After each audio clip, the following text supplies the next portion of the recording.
just hit yourself in the face with a book. How many times he refers to the clit as a pearl being polished on the beak of a bird.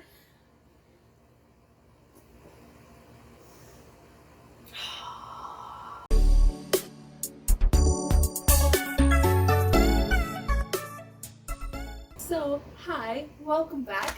We are going to talk about the books that I read in March. Yes, it is happening already. Somehow it is the end of March and we are having to do a wrap up again. You would think that being in quarantine you would read more books, but I didn't do that. So I think I've just been stressed out and trying to create or trying to numb out or so let's just talk about the books that I did read, and then we could be done with this. The first book, and most of them I have because they're library books, and the library was like, don't bring your books back. We don't want them right now. So, the first book that I read in March was My Year of Rest and Relaxation by Ottessa Moshfegh. Everyone knows this book. I don't really need to explain this book to BookTube. You all know what it's about.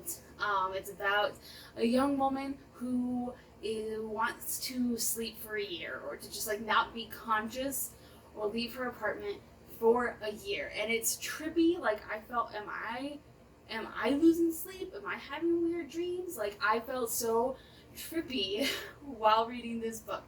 I gave it 4.5 stars. The ending, I don't know how I feel about it. And I think that will always be the case. I don't know how I feel about it, but it's so atmospheric and dreamy, and it was tripping me out while I was reading it. So that was the first book I read, 4.5 stars. The next book that I read was A Surprise Queenhood by Angela Jackson. So this, I'll just put it as close to here as possible. So, this is biography, I suppose, about Gwendolyn Brooks, the poet. I gave it 3.5 stars. It is pleasant enough, but that's all it is. It's just pleasant. There's no meat to this bone. It's very surface level, and it's just way too upbeat and optimistic when I wish there was more to it. Not that I wish terrible things happened, but it's just way too sunshiny. I don't know what else to say. It's a little bit, there needs to be more to it. But it was pleasant enough, as I said, and that's all I can say. Okay. Oh yeah, what did I get? 3.5 stars? Yeah, okay. The next book that I read is The Prince and the Dressmaker, which is a graphic novel. I'll bring it up close here. That cover is gorgeous. Love that. So it is about a dressmaker who is hired by a prince to make dresses for him because he has this female persona, and he likes to go out in these dresses and be this female version of himself. And it is about them both gaining the confidence to be who they are. A very lighthearted read. It's delightful, it's cute, it's lighthearted, and it's what more do you want? It's just a joyful read. I gave it 5 stars. It was great for what it was. It was enjoyable. Once again, very lighthearted, not a lot there beyond that, but what more do you want besides this cuteness? It's very cute, okay? Okay, so that is that. Oh, it's by Jin Wang. I should have said that, but you can see it there. Okay, this next one is a thick boy, and it is The Child Thief by Brahm.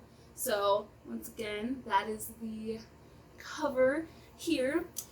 So I, for the most part, don't like to look up a synopsis of a book before I read it, or if I can go into a book as blind as possible, that's what I want to do. This is a Peter Pan retelling, and I didn't realize that going in, and once I figured it out, I was like, oh, this is so delightful. So sometimes it's great to go in blind. And it also has these incredible illustrations, which I believe Brahm also did. Look at that. Amazing, amazing,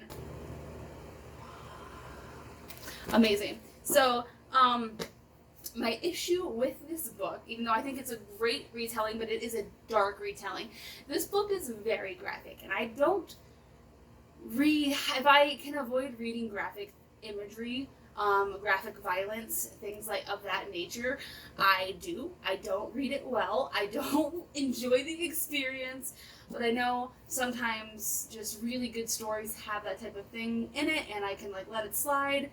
I don't know if I would read this again, but I'm glad I read it. So does that make sense?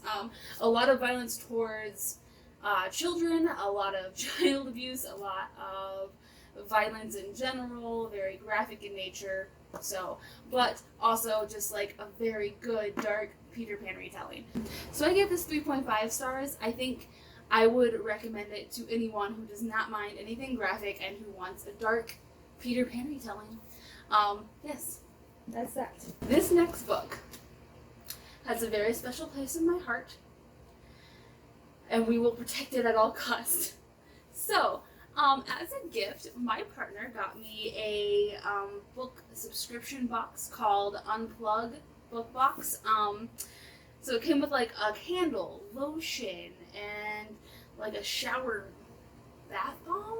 I don't know. It came with all this stuff. It came with like this paper about burnout, and obviously it came with a book. And he got me the YA version. I think there's a few other types, to be more specific. So the book that came in mine is The Midnight Lie by Marie Rotkowski. Here's the cover. It's brilliant. And when you take the jacket off, I don't know if you are able to see this, but there's like the vial is there with the rose. Also, let me show you the back. Also gorgeous.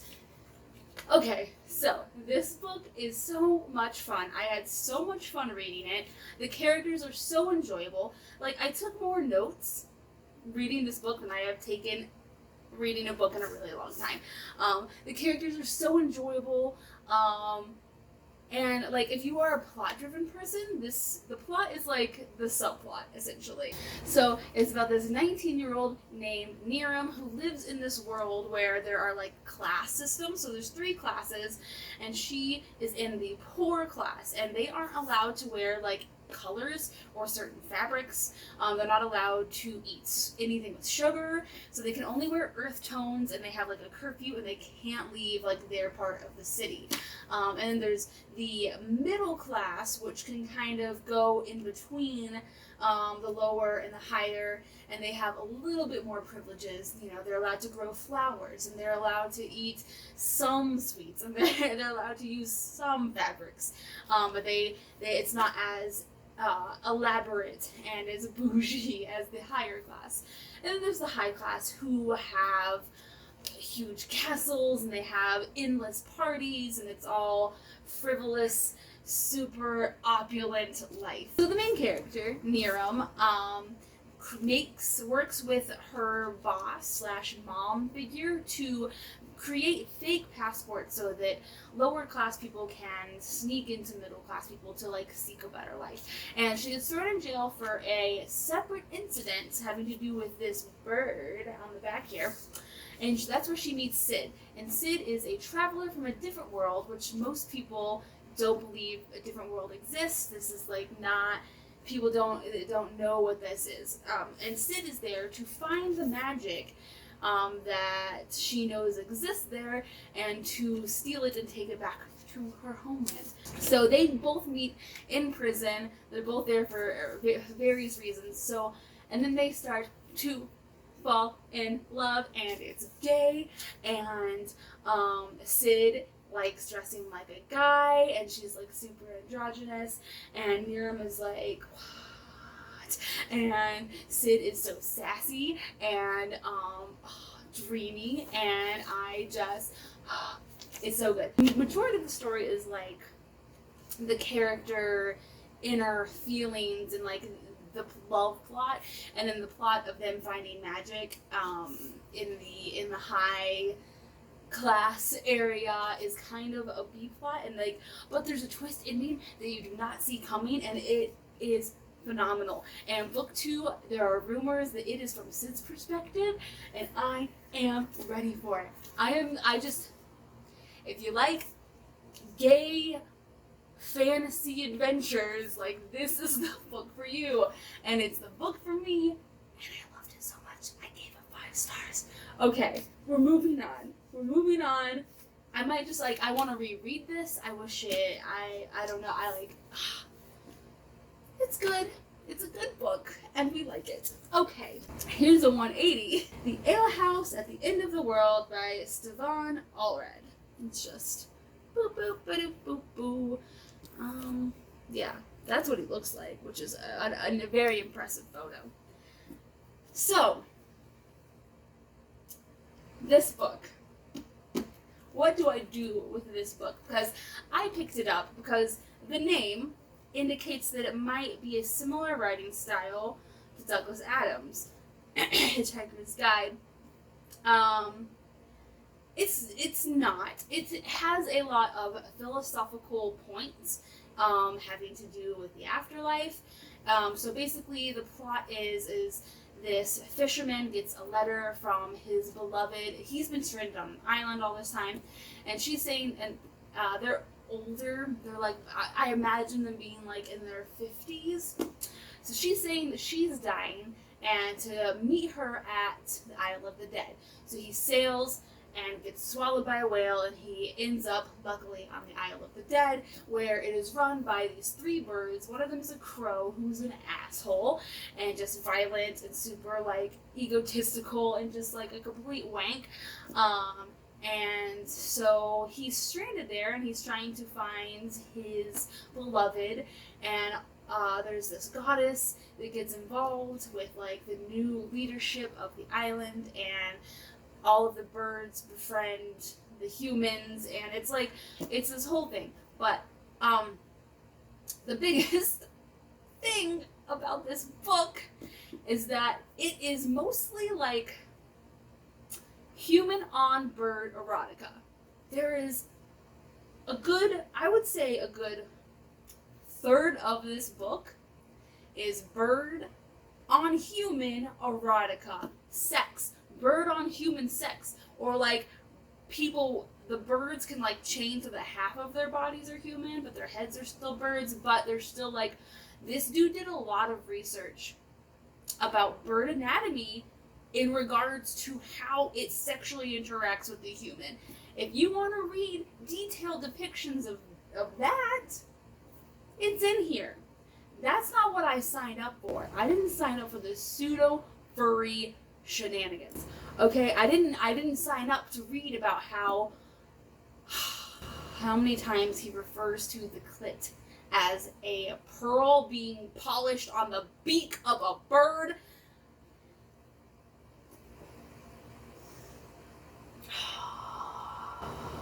At one point, the crow, his penis is described as fat and sassy.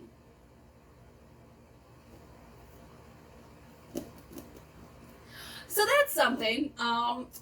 Yes, I was going to give this book 2 stars, but I was contemplating it after the fact, and I was like, you know, it does talk about the afterlife in some really interesting philosophical ways that were unique enough for me to give it 3 stars, but no more than that, because I didn't want to read about birds having sex with humans. Whether they're bird gods is irrelevant to me. I just didn't want that. I didn't know it existed, and I didn't want it to know it existed. So that was that one. Okay. The last book that I read in March, I actually just finished it last night, is In the Forest of Forgetting by Theodore Goss. So, and I don't know, you can't like see how cool the cover is, but it is very cool. So it is a collection of short stories that are kind of like, they're either, what is it called? They're either like magical realism, magical contemporary, or they are like dark weird retellings of fairy tales, or just something kind of mystical is happening. So I wanted to like it more than I did. There are a few really good ones in here, but even the really good ones weren't like, ugh, gut-punchingly good. They were just like, okay, I find that one to be more relatable and nice to read. But for the most part, and like, none of them are bad, but for the most part, some of them are just like pointless, I want to say, where it's just like, okay, there was a story, I learned nothing. It's not thought-provoking. So yeah, with any anthology, it's difficult to rate appropriately. I gave it 3.5 stars because that's about the range average of what I rated each individual story. So if you like fairy tale retellings that are very short and like very not very meaty. If you want to get through something fast, that's like all right, then I recommend this. But I think that there are much better like dark fairy tale anthologies out there. So those are the books that I read in March. I have one library book left. Let me actually grab it because I want to talk about it because I'm super excited about it. The Feather Thief by Kirk Wallace Johnson. And it is about the biggest heist in natural history. If you don't know who Emily Grassley is, she is the host of The Brain Scoop. It is a YouTube series where she works at a natural history museum and gets to like go to all the different collections and gets to do field research and like go to different places, and it's all nerdy and it's like all about all of the subjects. So, yes, something to know about me is I love everything natural history. I love natural history museums. I love anything having to do with like working at one or like behind the scenes type of stuff about field research and like famous natural historians and everything to do with all of it. Specimen prep, taxidermy, like ancient history, everything like archaeology related, everything like just museum maintenance and like job related in a natural history museum is my thing. That's like, it's just my thing, and I feel very strongly about it, and I just love it so much. So one of my reading goals this year was to read more books about natural history museums or the natural history world as a career and stories from it. So this is the first book in that line of books that I want to read, and it's the last book I have from the library. I don't know really what I'm going to do after this, and I'm just really excited. I saved it for last because I like assumed it was going to be the one I liked the most for my library books, and I'm anticipating at least a 4-star, if not a 5-star, with this. So that's like, I don't usually try to anticipate, stars or whatever, but that's what I think this is going to be. I'm also reading The Golden Compass, and that will all be explained in a reading vlog I'm doing for it. I think this is going to come out before the reading vlog because I want to finish the entire first book and then do the compilation type of thing.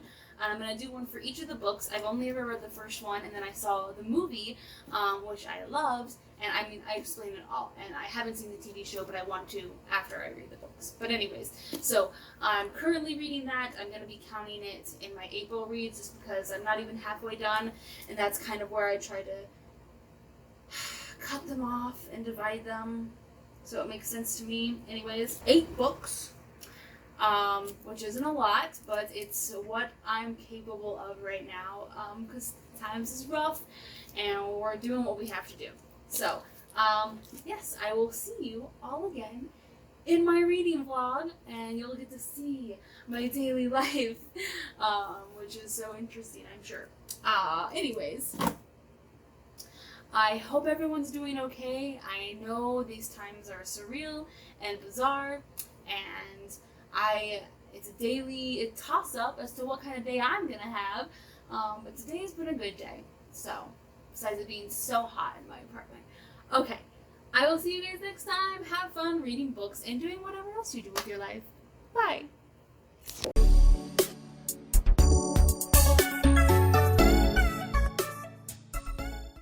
sign up for the pseudo furry shenanigans.